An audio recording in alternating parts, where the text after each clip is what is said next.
Class is in memory of Jared Orchen, and we will start the fifth book from the 5 books of Moses, the book of Deuteronomy. Please open on page 867. We will just start the book of Deuteronomy, but really I'm going to take you on a journey of the whole Bible. But we'll get there. That's kind of what Moses is doing too. So. You're right. It's true, the book of Deuteronomy is called Deuteronomy. I think one of the meaning of the word is, or in Greek, what's the word? What's the meaning of the word Deuteronomy? Repetition. Repetition. Because in Hebrew, the book of the Devarim is also called Mishneh Torah. Mishneh Torah means the repetition of the Torah.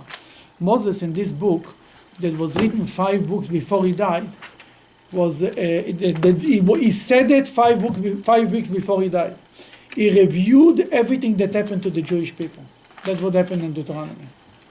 And that in 5 weeks, he died on the 7th of Adar, a week before Purim. 5 weeks before, I would say it's the 1st of January kind of thing. Around 1st of February, I'm sorry. If Purim is like middle of March, then this is the beginning of February.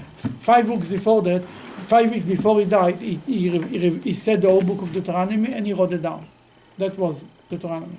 And he actually goes and he tells the story. What happened? Okay, we will start and we'll get somewhere. These are the words that Moses spoke to all Israel on the east bank of the Jordan, in the desert and in the Arabah, near Suf, in the vicinity of Paran, Tophel, Lavan, Hatzerath, and Dizahav. This is in the area, which is an 11-day journey from Horeb to Kadesh Barnea by way of the Seir Highlands. Very well done. I was going to say. All the names, it's not just named as Rashi says. Moses wants to rebuke the Jewish people, remind them of their shortcomings, that he doesn't want to embarrass them. And what is he doing? He mentions the name of the places. You remember, like you tell your child, you remember what happened there and there. You don't have to tell him what happened. He remembers and you remember. And nobody else needs to understand. The same thing is here. Moses is telling them about all these places with the Dizav, means that they made the golden calf and so on and on. That's why he mentions the names of the places. Okay, on the first day.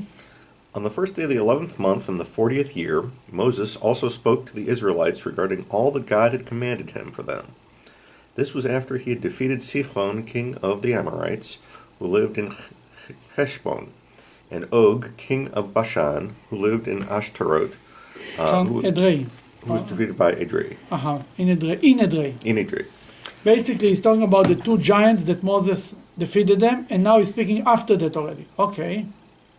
Moses began to explain this law on the east bank of the Jordan in the land of Moab, saying, Okay, Moses start to explain this law.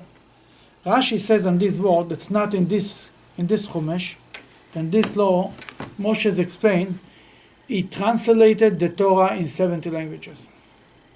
Moses translated the Torah. Who understood? Right there, Judaism believes that we are one nation, and there are 70 nations in the world. You ever heard about this concept? There are 70 nations. Yeah, and that time? Why? Because the Jewish people came down from Egypt, 70 people. Therefore, God created the world 70 nations because the nation of the Jewish people started with 70 people. Therefore, there are 70 nations in the world. If you tell me today there is 139 nations, that's schizophrenic. You know, they have problems. Yeah. There is 70 nations. I don't know how to combine them, but from the Jewish point of view, there is 70 nations. And the same thing, there is 70 nations, there is 70 languages. How many languages officially today in the world?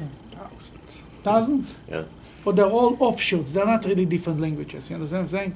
There is a different dialect, there are different this, but really, if you put them together, there is 70 languages.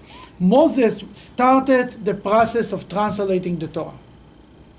Now, is this a good thing to translate the Torah or a bad thing? What do you think? Depends on how it's used. Depends on who did it and in what language. Right? The Greeks, it didn't work too well. The famous translation that we know is the first translation done by the Greeks. It was during the time of the Second Temple. Talmi was the king the Greek king in Syria. Decided, somebody told them in Syria, I think it was, right? Well, it was actually done in Egypt. Alexander, Egypt. In Egypt. In Alexandria, he said he had a big library, and somebody told them, you don't have the Jewish Bible. Your library is missing something very important. That he commissioned 70 rabbis from Israel. And he took them into a big palace in Alexandria. No, there is a name of the place, I forgot, a certain place in Egypt. And he gave them 70 rooms, and he walked into each of them and he told them, I want you to translate me the Torah. Separately. Gave everyone paper and ink. Go ahead. Now, what was the good agenda? The agenda was 70 people translating one book. Obviously, it's not the same. And then we'll drive them all crazy. Oh, you lied, you tried to lie, kill them. Give them such Torah that we know end of it. They all translated the Torah. Now, you cannot translate a book literally. Can't. Because then you lose, many times you lose the meaning. You must explain it. You must change it. They all made the same changes, the Talmud says. It's an amazing thing. It was a miracle took place. And they finished it on the 8th of Tevet. There is a fest, the 10th of Tevet. There is 2 days before that they finished it. The 10th of Tevet fest was before that. Now what? And the Talmud says like this. The Talmud looks at it, that was such a terrible thing, like the day that was created the golden calf. That's how terrible the Talmud looks on the translation of the Torah. Even it was translated by rabbis, not by strangers. The people in Alexandria were actually very happy. Why they were very happy? Because they didn't speak Hebrew. And finally the Torah is translated to Greeks and the kids can learn Torah.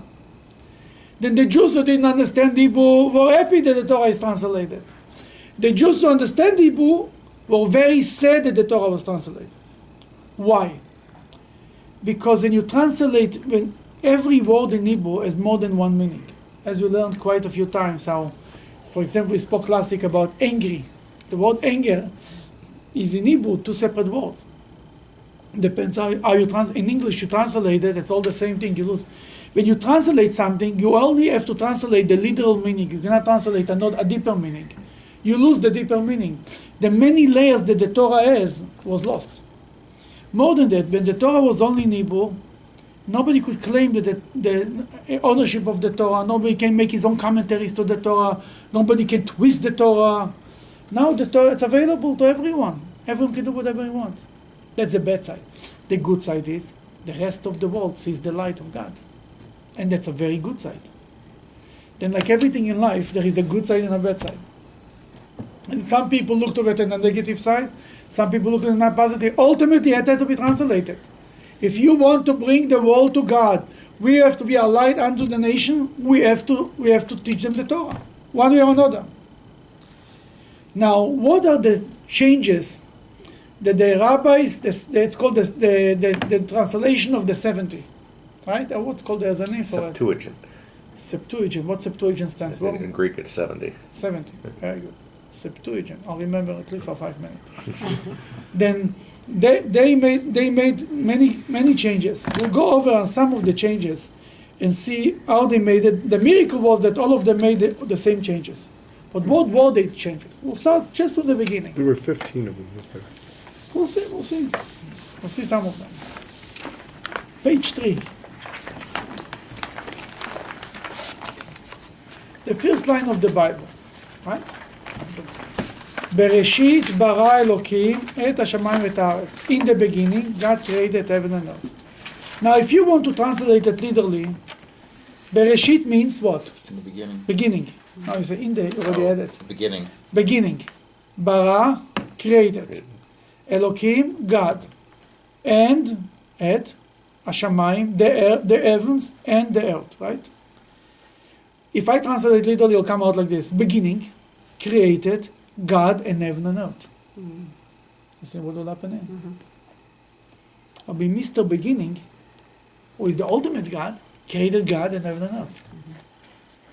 That they changed it. They wrote, God in the beginning created heaven and earth. Or created in the beginning heaven and earth. The Kim Bara Bereshit, God created in the beginning heaven and earth. Now, the Torah started it in this way, because the Torah starts with a bet. What's the symbolizes? Why the Torah starts with a bet? Second letter of the alphabet. It's an open It's- letter. It's because of Jerusalem, because of Israel and the Torah. There are many different explanations. The purpose Why of not creation. with Aleph? Because Aleph is one, it's Hashem. No, very good. Bet is two. All creation is two. Creation is two. It's That's multitude. number one is God. Number two is the world. You understand? The Torah is written in such a way, Bereshis, the Torah says, the world is an important thing. But number two, before number two, there is number one, God. What does this mean? It means to say, who is the center of the universe? The world or God? The secular attitude to life is like this. The world is here, we don't need Paul's life, right? Now prove me that there is a God. The Jewish attitude is that there is a God is for sure. I need proof that there is a world. You understand? The world that to prove itself to be like God wanted it to be. But number one is God. It means to say, what's the center of the universe? Is God the center of the universe and I adjust myself to God? Or I am the center in the universe and I adjust God according to me? Do I am created in the image of God or God is created in the image of me? Now many times people say, God made the organs, God did not make the organs, but my God cannot do such things. You order him on the internet, you're God. What means you're God? That means that you are the center and you're going to the store to find a God that looks just like you, in your image. And because you're a nice guy, that your God cannot do this. Or God is God. And you are created in His image, and you have to learn to be like His image. You don't understand something? Fine, we can work this out. But the question is where it's starting. Therefore, the Torah starts with a bet. What in the Torah starts with an Aleph? What in the Torah, something very important, starts with an Aleph? Elohim. No, that's Elohim, I know, but which part of the Torah starts with an Aleph? I am the Lord your God. Very good. Okay. What is this? The Ten Commandments. Anochi Hashem Elokecha. This is speaking about God. It starts with an Aleph. You understand? Then the Ten Commandments starts with an Aleph. The Torah, the world, the creation of the world starts with a bet. Secondary. God is number one, the world is number two. In the world of the Greeks, when they switched it around, they started Elokim bara bereshit. They started the word Elokim with an Aleph. The way the world looks on God, that the world is first, and then there is God. That's where, if you want, that's the difference between the secular attitude to the world, to God, and the Jewish attitude to God. That's in general. That was the first change. Now we'll go to the second change that they made. They didn't have to go too far, they just turned one page and they made another change. On page 5, it's written on number 26. God said, let us make man. You see how it's in parentheses? Is it an asterisk? Let us? Yeah. What means let us? If you don't know anything about Judaism, you read about somebody who said, let us, obviously speaking to other people. Obviously there is a whole committee, not one God. Right? That somebody who reads it can say, let us make man. It's getting worse. A minute later, let us make man with our image and likeness. Our, plural. That means there's more than one God. Right? It's written, the Medrash says that Moses told God, why not write it the way it should be written? I'll make man. And then God said, write it this way, because God wanted to show humbleness. That He, so to speak, advised the heavenly court how to make man. And He wanted to teach human humbleness to ask advice before they make a decision. Not to decide everything on their own. And He said, if somebody wants to make a mistake, he should go ahead. It means to say, God wrote the Torah in a way that it could be made mistakes. God wanted, you see, if there is no mistakes, there is no place for free choice. God wanted it should be able to. Oh, look, even it's in the Bible. Let us make man. There's more than one. God says anybody wants to make a mistake, make a mistake. When they translated the Torah, they didn't write the word "let us." They wrote it in a way that means God says, let's make man, or I'll make man. I don't remember exactly how they put it, but they made it in a way it should be clear. And then they said, in Hebrew, "Betzalmeinu" means in our image. It's plural. They made it. They made it in a way it shouldn't be understood. They were afraid that Talmi will understand that God created more than one set of human beings. God created 15 couples, 10 couples. What's so bad about it? Can you imagine how the world would be? You're from the bad couple, and he's from the good couple, and he's from this. Will be even now human beings eat up each other alive. Can you imagine what would be if there would be different people? Actually, the Talmud points out there is a Mishnah in Sanhedrin who says why God created one set of human beings and then separated them. He basically created one unit of husband of male and female and then separated them. Nobody should ever say, "I'm greater than you. I'm coming from a better couple." Eventually, the main point that the Talmud points out that God did it for the sake that if you save a life, you save the world. Because when you save one human being, imagine Adam and Eve. It's one human being. And you don't have anybody else. You kill them, you kill the world. And really, from every human being, there is generations and generations and generations to come. Then that's why that's a second change. Now we'll go to the third change. One more page, not too far. In the beginning, they were more active. It's written on number 1, chapter 2, number 1, right? Mark, you want to read it? Page 7, chapter 1, number 1. Sorry. Heaven and earth. Oh, heaven and earth and all their components were thus completed. With the seventh day, Hashem finished all the work that He had done. Oh, God finished all the work they had done. Really? Then when God finished the work? On Friday or on Saturday? On Friday. Friday, just the last minute. But it's written on the seventh day, right? Right. Then what God created on the seventh day? Rest. What did this mean? How you create rest? What He really created? That He created, but He didn't create it. Only Jews can understand such language. Yes and no. Yes, but no. But no, but yes. What He did. He created or didn't create? What He created on the seventh day. Created the Shabbat. Very good. What He created exactly? Holiness and time. Holiness. A concept of spirituality, if you want. Like physical things are created from God, spirituality is also a creation from God. God didn't create anything physically, but He created something spiritually. But Talmud wouldn't understand such a thing. That they wrote, He finished to create everything on 6th day, and the 7th day He rested. A big change. Everybody made the same changes. But for us, God read it, first of all, what you say, that God finished to create in 6th day, all the way to the last second. And the question is, God couldn't stop an hour before Shabbos. What is this? What is He? Why was He late?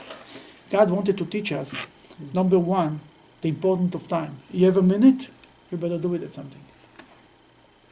Oh, it's an hour before Shabbos, you're already going out of town. What do you mean?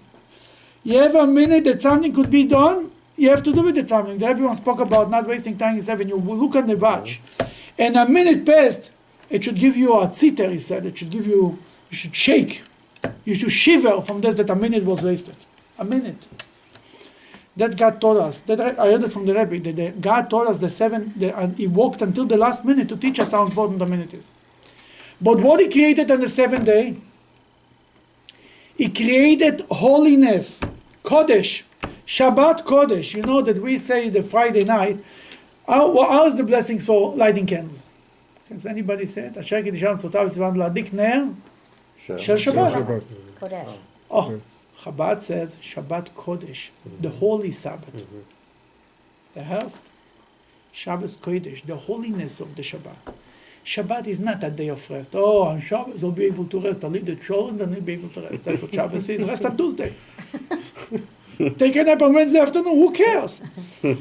Shabbos is much more than a day of rest. It's a rest from the physical thing to concentrate on the spiritual thing. That's why we daven longer on Shabbat. That's why we learn Torah more on Shabbat. That's why we sit in the family. The Friday night dinner is also a holy thing. Shabbat, in the Hasidic philosophy, you know, Hasidim, real Hasidim, don't sleep on Shabbos afternoon. Wasting a holy day on sleeping? What a waste. Such a holy day. What I did on the holy day, I went to sleep. Really? I did. You'll do something more meaningful. Then that's what God created on the Shabbat. They couldn't understand it. The way it's written for the Greeks, God finished the work on Friday and rested on Shabbat. No chokhmas. The next one is, as far as I remember, is by Sarah. I'll show you something. Something very upsetting to people who are, you'll see some. Okay, on page 79. We read the story how the three angels came to Abraham, right? And they told him about he's going to have a child, right?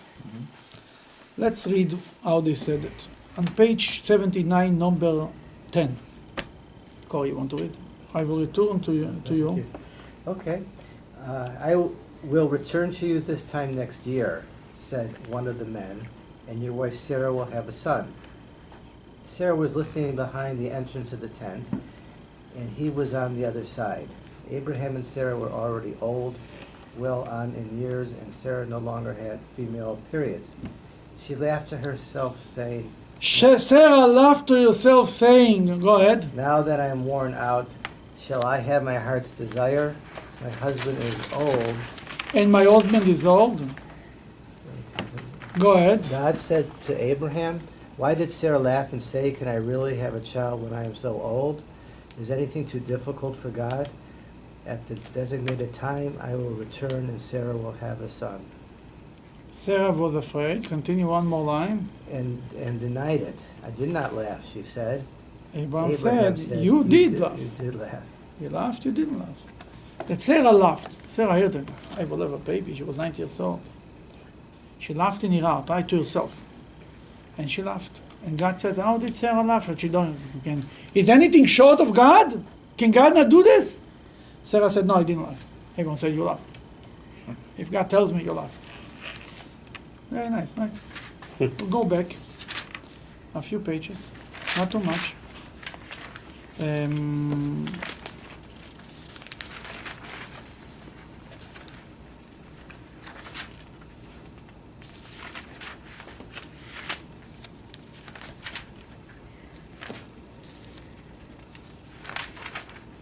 Where's it? One second. I saw it before, a minute ago, and I lost it.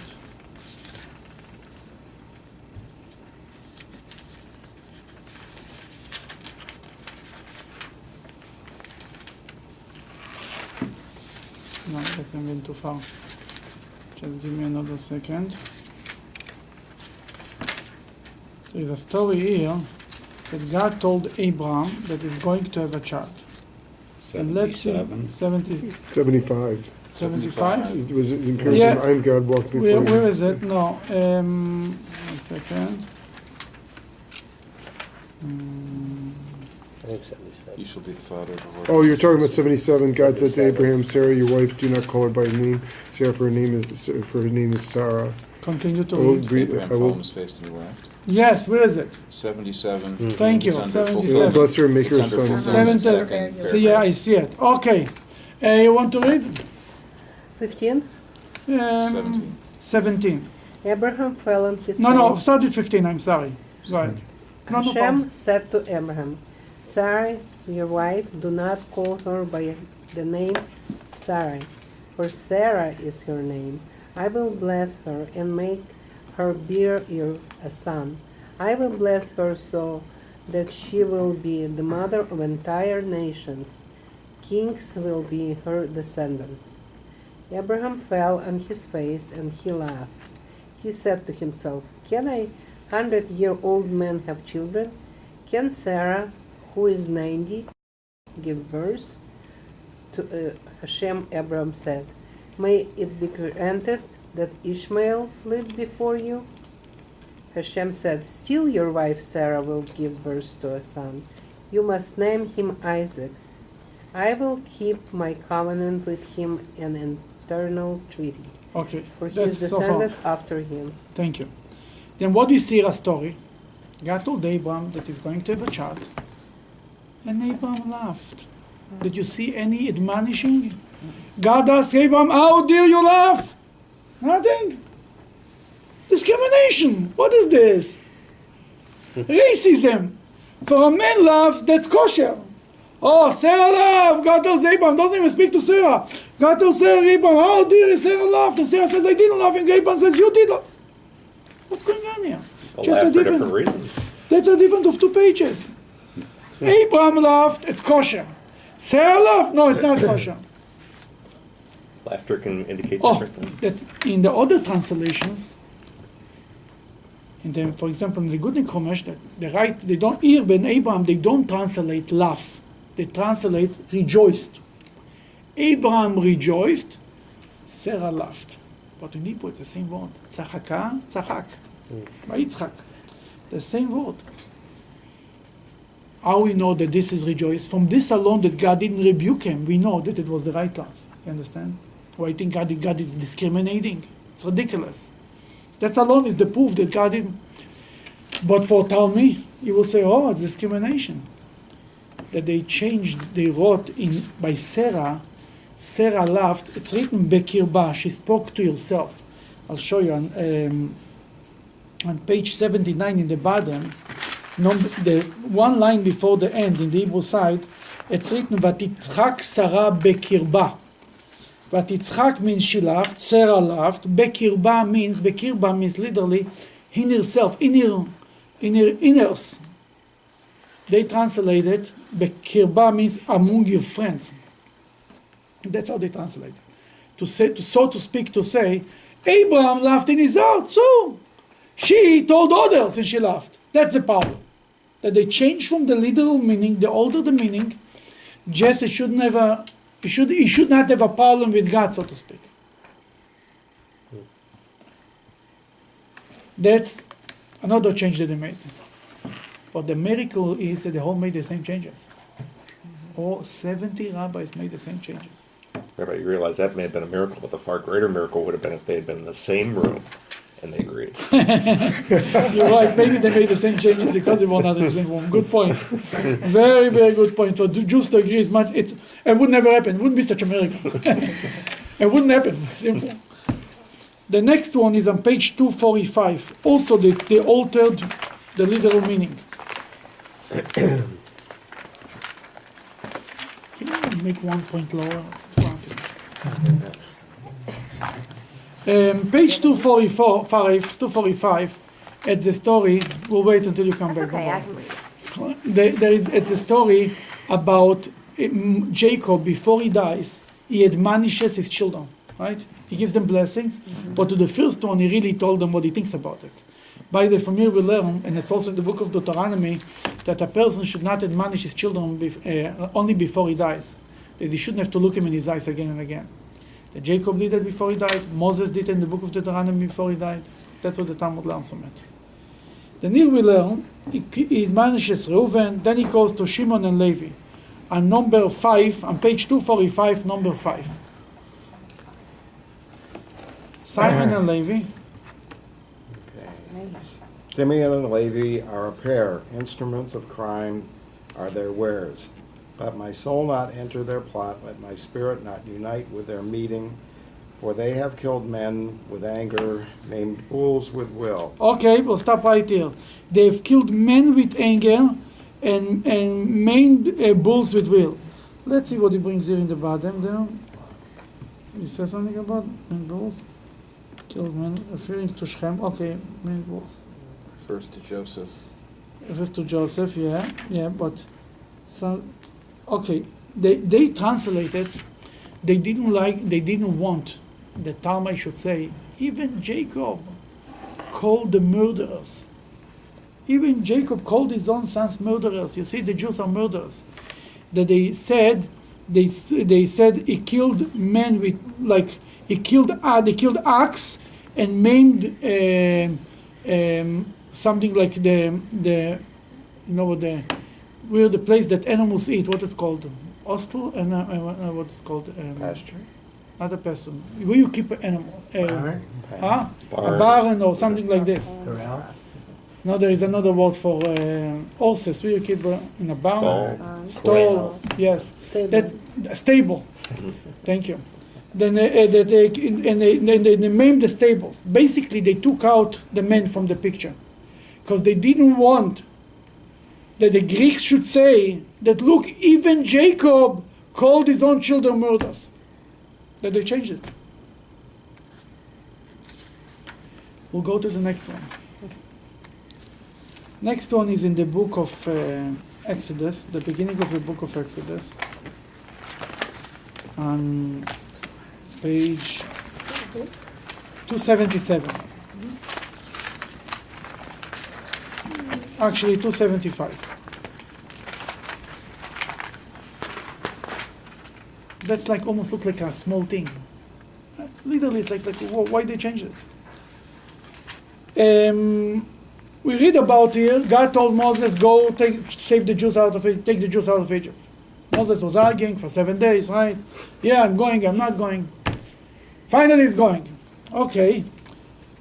Moses leaves Midian. Go ahead. Number 18. Oh, okay. Moses left and returned to his father-in-law Jethro. He said, I would like to leave and return to my people in Egypt to see if they are still alive. Go in peace, said Jethro to Moses. You know, Moses was looking forward, maybe Jethro told him, don't go. It didn't work. Go While ahead. Moses was still in Midian, God said to him, go return to Egypt. All the men who seek your life have died. Moses took his wife and sons and putting them on a donkey, set out to return to Egypt. Oh, put him on a donkey. Any problem with the donkey?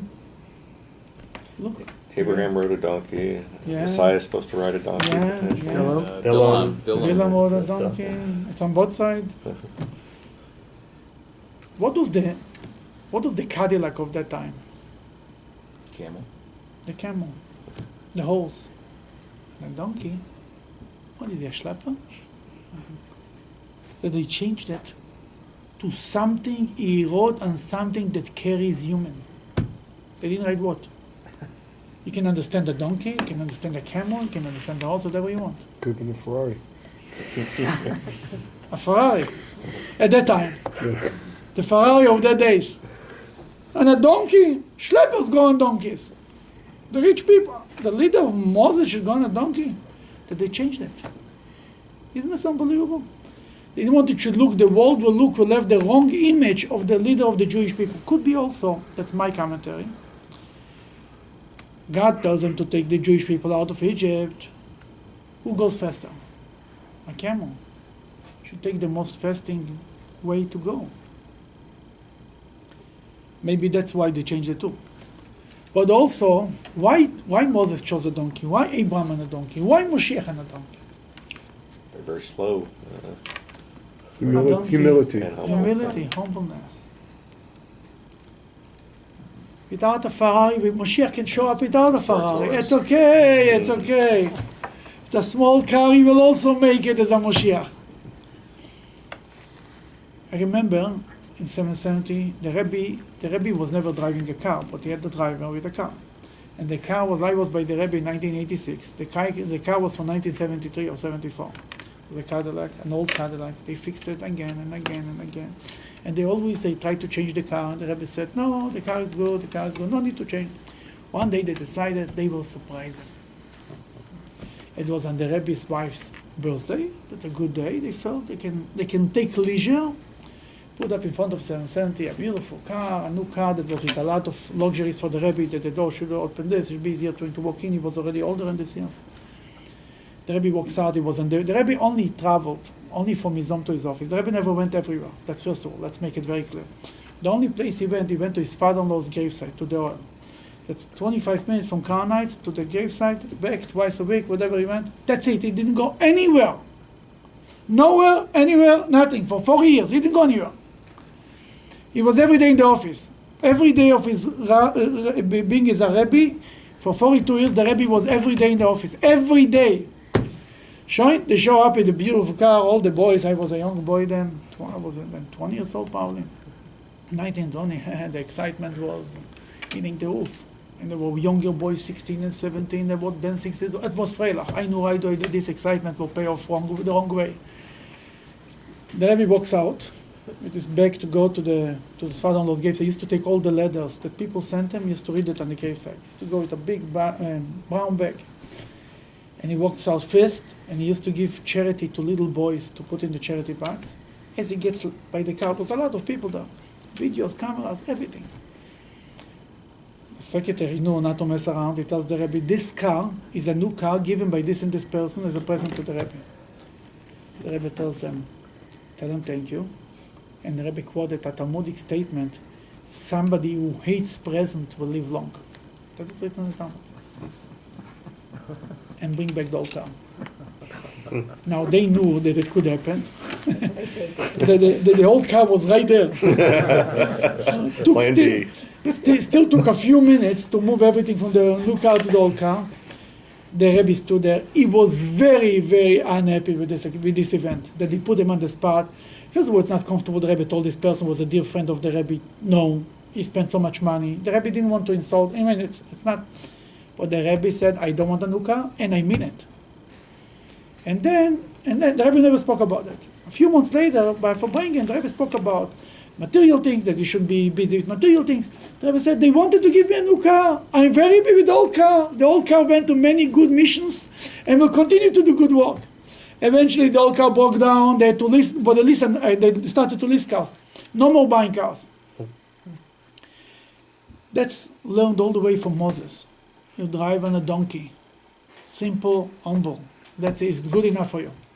A donkey is good enough to make it. But they changed it. In the world in the secular world, where materialism speaks about how righteous you are, how great you are, even by us, when we build a building, certain people say, oh, yeah, it's all Chabad. We didn't change anything. The same rabbi, the same prayers, the same everything. Building, to some people, the building makes a difference. If you like it or not, the material world makes a difference. It's different if you show up. If you show up with a Ferrari, some people have more respect. You can say whatever you want. But Moses wanted to teach us a lesson, but that's what they changed. Small thing, but they changed it. The next thing that they change is a big thing. It's a big thing. It's written when we left Egypt. How long were we in Egypt? Number you want to use, 430, 400, 200, 210. 210. Page 315, please. 315.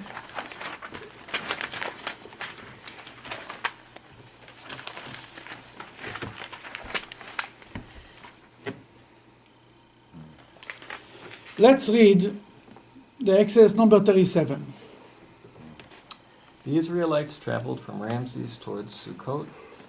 There were about 600,000 adult males on foot, besides the children. A great mixture of nationalities left with them.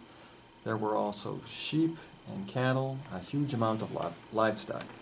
The Israelites baked the dough that they had brought out of Egypt into unleavened matzah cakes, since it had not risen. They had been driven out of Egypt and could not delay, and they had not prepared any other provisions. Okay, now it comes. Go ahead. The lifestyle that the Israelites endured in Egypt had thus lasted 430 years. 430 years. Now, when God tells Abraham, your children will be slaves in a foreign land, first of all, he didn't tell them where, but in a foreign land, how long he tells them? 400. 400.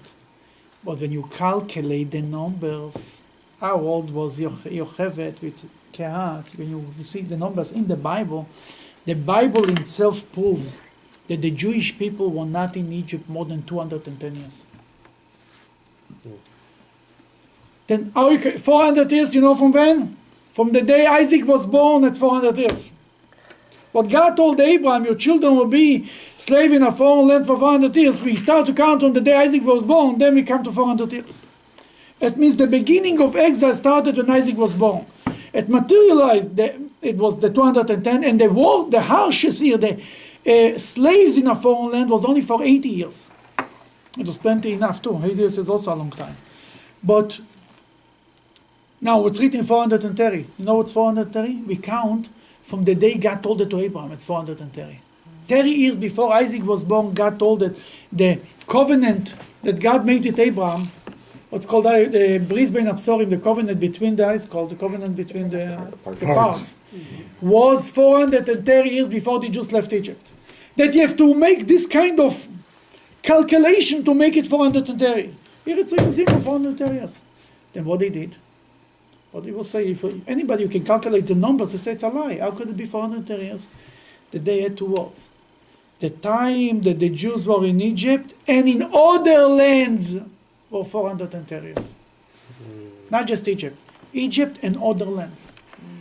That they added these two words in the translation. And this way, other lands, everything together is 430. Not only in Egypt, because the numbers don't go well.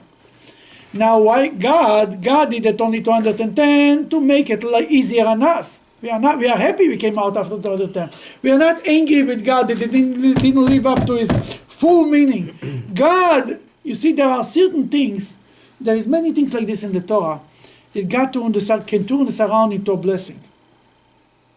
For example, God said to the flood of Noah, it started as a rain. And if they would do tshuva, it would turn into good rain. The same thing is here. God said 400 years. That if God is merciful, if the Jewish people deserve it, it will be only actually 210. We will count the 400 from the day Isaac was born. If God would want to, he could go to the more literal meaning of it.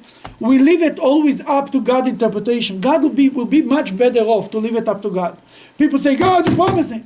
Leave the calculations to God. That's why we say in the Haggadah of Pesach, we say, we bless God, Shechishe v'saketz, that calculated the redemption. What means he calculated the redemption? He used his own calculation. Because if he used the regular calculation, we would be in big trouble. Then we thank God that he didn't keep us in Egypt for 400 years literally.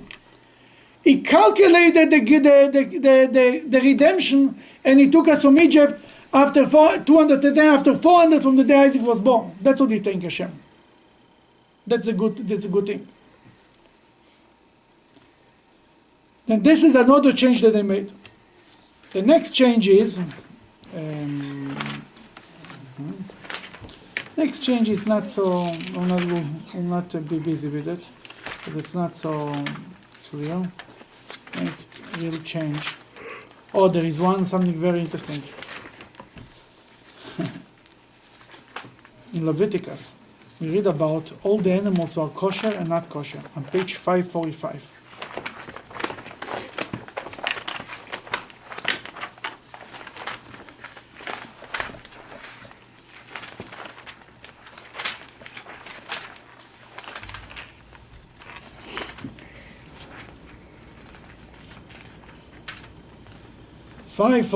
We see what are the kosher animals, what are not kosher animals.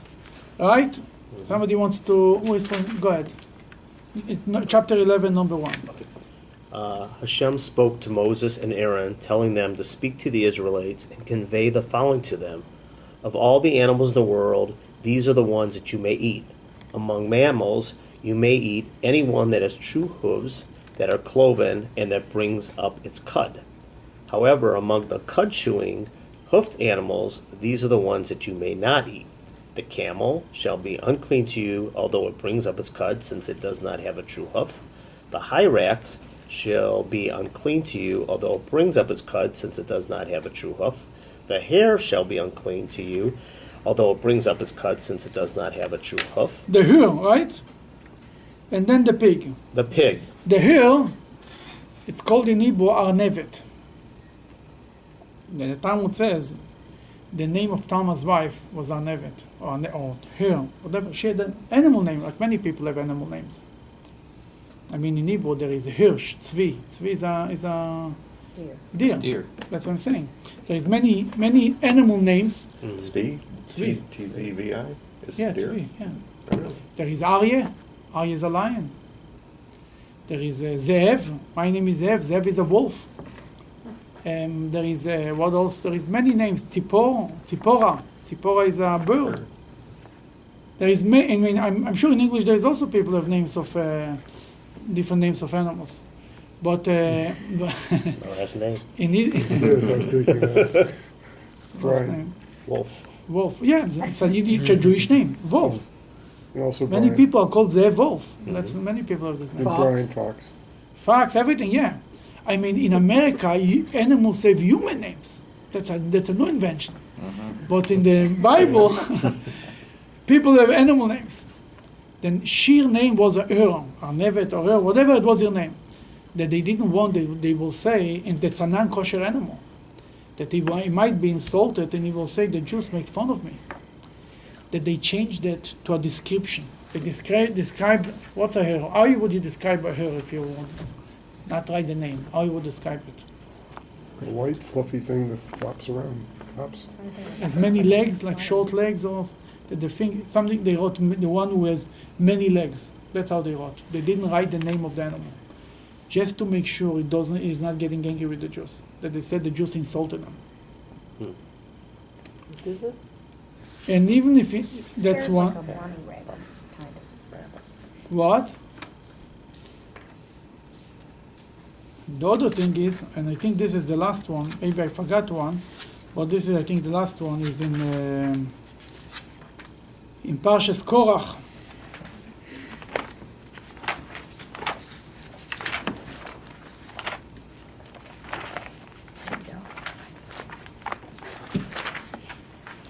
On page 743.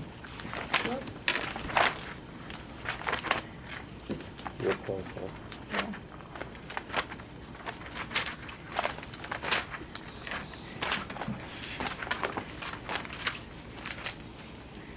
Um, 743. Who's supposed to read? Introduction. We talked this is story about Korah. He complained to Moses, Right. and number 15 in the bottom down. Moses. Moses became very angry. He prayed By to the way, here it's written. We remember last week we spoke about Moses angry. Here it's not written the word angry, but it was maichar. He was upset. Go ahead. He prayed to God, "Do not accept their offerings. I did not take a single donkey from them. I did not do anything of harm." Oh, here Moses says, I did not took a single donkey from them. Basically, the Jewish people, what are they complaining? I didn't take anything from them. But he said a single donkey. They translated, I didn't take anything from them. Not only a donkey, because they were afraid that Talmud would say, a donkey he didn't take. Yeah, Moses is busy with donkeys. But he took other things from them.